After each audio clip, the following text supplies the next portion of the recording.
সালামু আলাইকুম রহমতুল্লাহি বারাকাতু।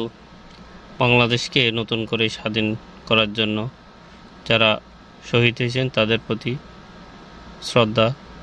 আমি প্রবাস থেকে আপনাদের জন্য এই ভিডিওটি তৈরি করতেছি। প্রবাসীরাও রেমিটেন্স যোদ্ধা, প্রবাসীরাও দেশের তরে লড়েছে।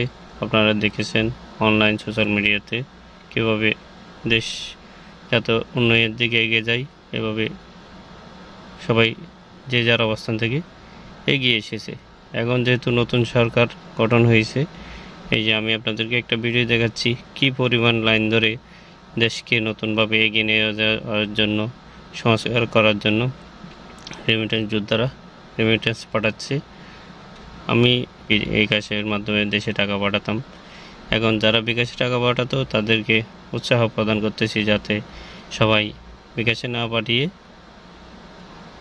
ব্যাংকের মাধ্যমে পাঠানো হয়। ব্যাংকেও মোটামুটি এখন ভালো রেট দিচ্ছে, সবাই ব্যাংকের মাধ্যমে টাকাগুলো পাঠাবেন।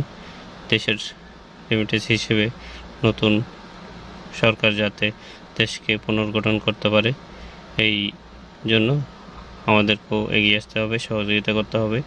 দেশের যেই পরিস্থিতি হয়ে গিয়েছিল অতীতে, যাতে এরকম কোনো পরিস্থিতি অদূর ভবিষ্যতে না হয়, আমরা সবাই ঐক্যবদ্ধ থাকব। সকল প্রবাসীরা সবার প্রতি অনুরোধ থাকবে, সবাই রেমিটেন্সগুলো ব্যাংকের মাধ্যমে পাঠাবেন, বৈধপথ পাঠাবেন।